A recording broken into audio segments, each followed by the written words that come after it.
नमस्कार साथियों, biography channel पर फिर से आप लोगों को और एक नए वीडियो में स्वागत है।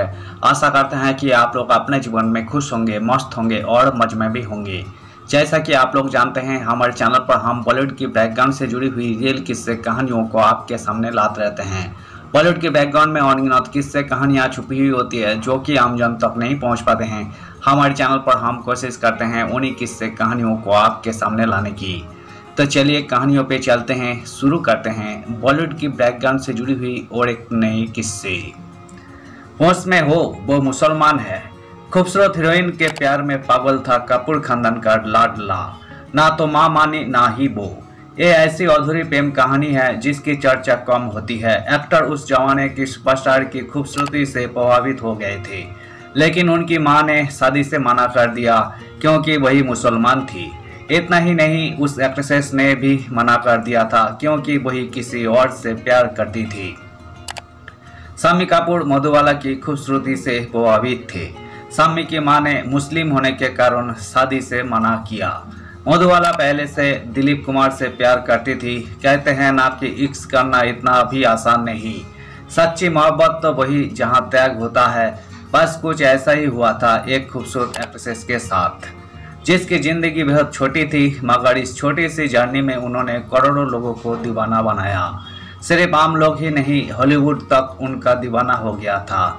इस एक्ट्रेस से कपूर खानदान का लाडला भी इश्क कर बैठा था, लेकिन यह प्यार अधूरा ही रह गया क्योंकि ना तो उनकी मां राजी हुई ना ही वो एक्ट्रेस।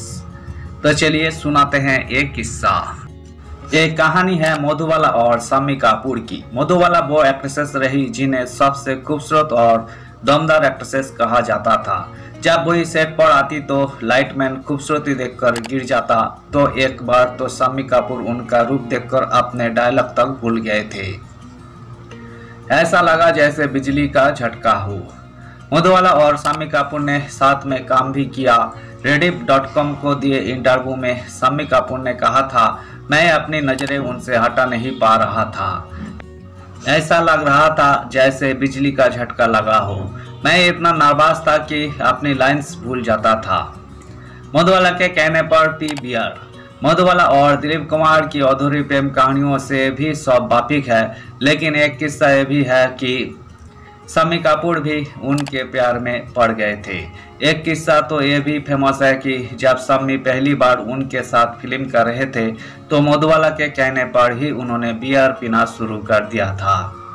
मधुबाला की खूबसूरती से शम्मी कपूर उनकी ओर आकर्षित हो रहे थे। एक पुराने इंटरव्यू में उनकी तारीफ करते हुए शम्मी कपूर ने बताया था कि वही बला की खूबसूरत थी। उन्होंने कहा वही बेहद खूबसूरत थी।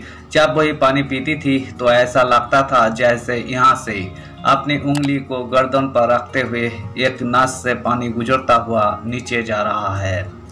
वही बहुत नाजुक थी।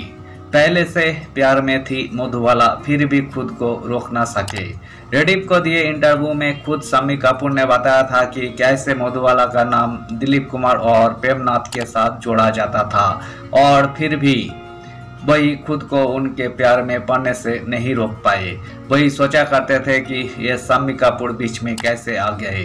शम्मी कपूर ने ये तब कहा था कि मुझे यही स्वीकार करना चाहिए कि यही जानते हुए भी कि मधु पहले से ही प्यार में थी, मैं उसके प्यार में पागल होने से खुद को नहीं रोक पाया।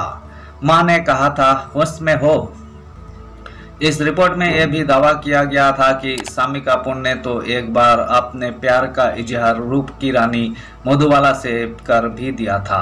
कहा जाता है कि जब मधुबाला ने हंसकर मना कर दिया था तो वे घर गए और अपनी मां के सामने रोए थे, लेकिन मां ने भी उन्हें समझाया था। रेडिफ के मुताबिक शम्मी कपूर की मां ने कहा था, क्या तुम होश में हो? तुम उनसे शादी नहीं कर सकते, वही मुस्लिम है, वही बहुत दिक्कत हो सकती है।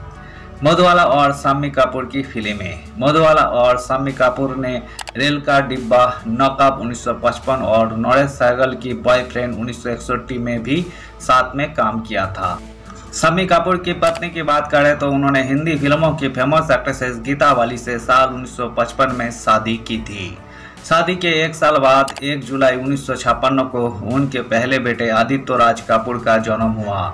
फिर 5 साल बाद बेटी कंचन कपूर का जन्म हुआ। सब कुछ अच्छा ही चल रहा था, लेकिन साल 1965 में उन्हें बीमारी ने जकड़ लिया और 21 जनवरी 1965 को 35 साल की उम्र में गीता वाली का निधन हो गया।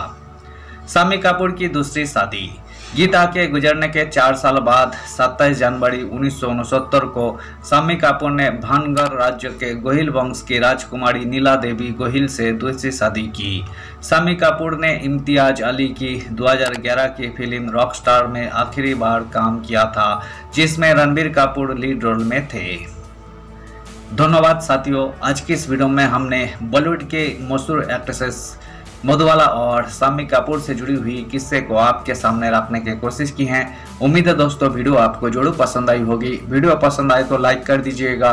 चैनल पर नए आए हैं प्लीज एक सब्सक्राइब कर दीजिएगा। मिलते हैं नेक्स्ट वीडियो में। धन्यवाद।